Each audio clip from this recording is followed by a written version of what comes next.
Ada apa-apa hiburannya langsung Rasulullah Sallallahu Alaihi Wasallam. Ada tempat mereka mengadu.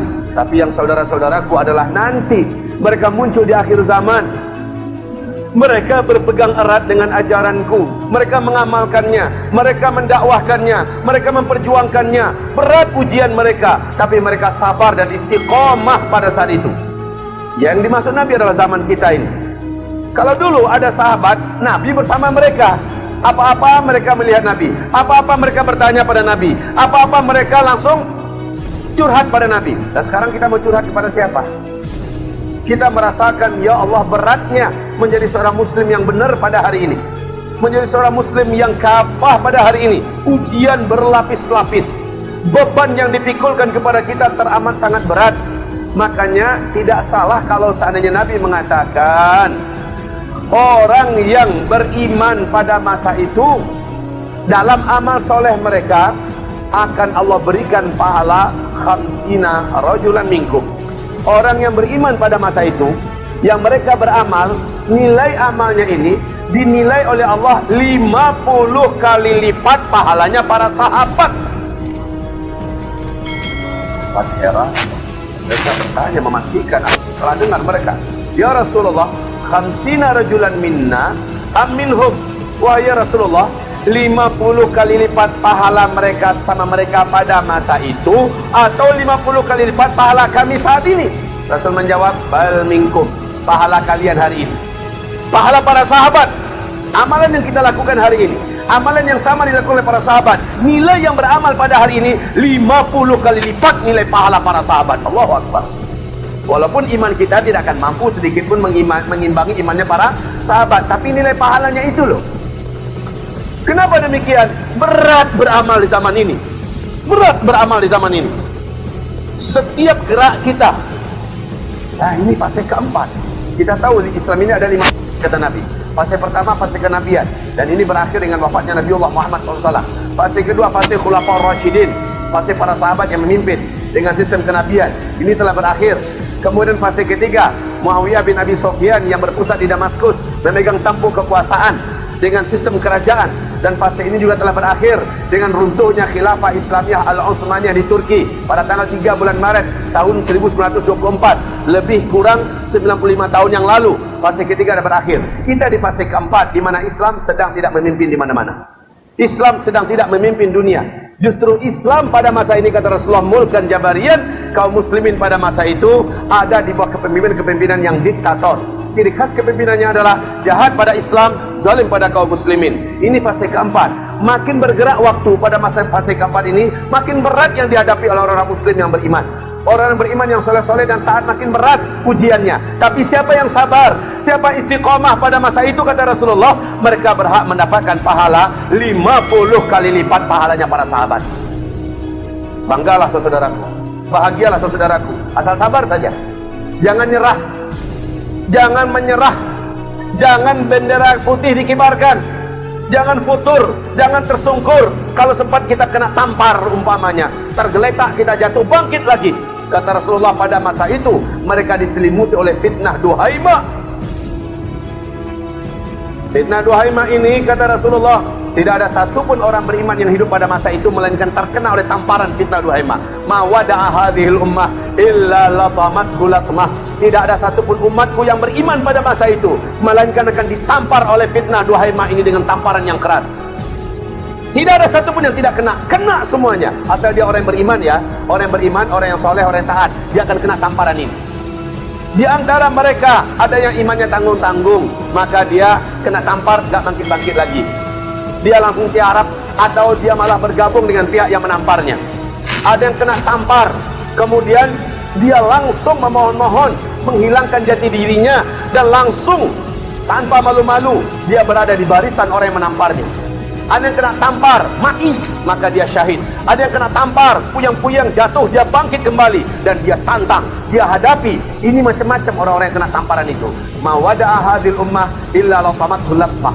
Tidak ada satupun umat yang beriman pada masa itu melainkan akan terkena oleh tamparan ini. Maka kata Rasulullah, pada masa itu saking beratnya ujian tamparan. Jadi ujian tamparan itu ada dua model, yang menyenangkan, ujian tamparan yang menyakitkan. Ujian tamparan yang menyenangkan adalah dijanjikan diiming-imingi jabatan, diiming-imingi kekuasaan, diiming-imingi fulus, diiming-imingi dengan dunia. Gimana? Bisa bertahan nggak dia? Jika ternyata nggak mempan, maka tamparan berikutnya atau tamparan yang kedua ini, yaitu tamparan yang menyakitkan. Mereka akan ditekan, diancam, mereka akan diculik, bahkan kalau perlu disiksa, ditangkap, dibunuh, dan diusir. Macam-macam tamparan yang kedua. Mau pilih yang mana? Dua-duanya berbahaya untuk iman. Sehingga kata Rasulullah pada masa itu, yusbihur rajulu fiha mu'mina wa yumsi kafira. Yumsi mu'mina wa yusbihu kafira. Pada masa itu, paginya seseorang masih beriman menurut Allah, masih ada iman di dadanya itu menurut Allah.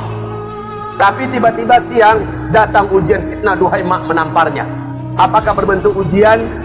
Ditawarkan jabatan, diberikan iming-iming kekuasaan, posisi tertentu yang menggiurkan, atau diancam dengan satu ancaman, awas, kalau kamu tidak ikut kami, kamu akan kami beginikan, kamu akan menerima risiko ini, kamu akan begini, kamu akan begini. Antara dua tamparan ini akan kena kepada setiap orang mukmin yang soleh di akhir zaman.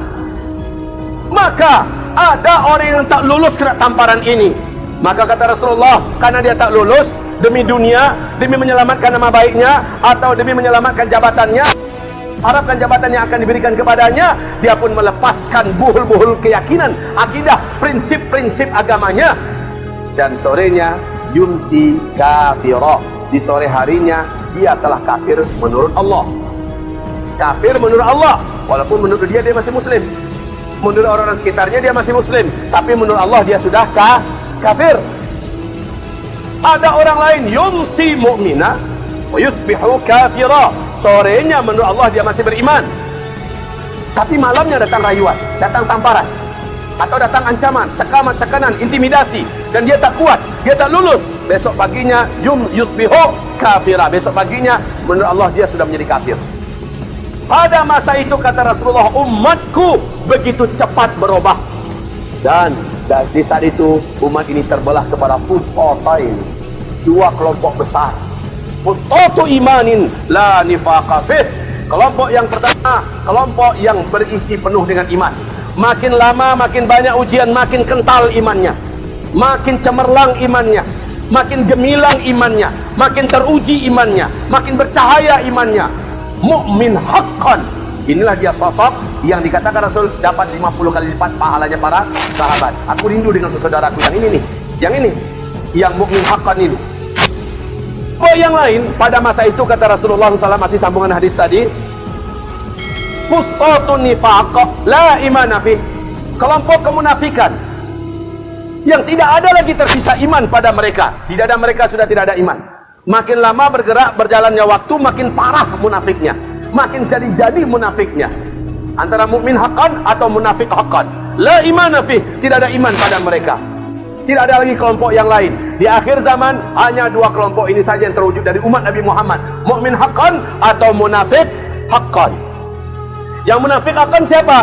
Yang tak tahan melihat silaunya dunia, yang tak sabar melihat tawaran yang diiming-imingkan kepadanya, posisi dan jabatan yang dipegangnya takut lepas, atau ancaman yang diancamkan kepadanya. Akhirnya dia di sini. Lama kelamaan orang ini dirusak dan dirusak, lama kelamaan terkikis habis imannya, dan yang tersisa hanyalah kemunafikan. Dan lama kelamaan munafik itu makin tumbuh subur. Fi qulubihim marad fazadahumullahu marada wa lahum adzabun alim. Di dalam hati-hati mereka itu ada satu penyakit.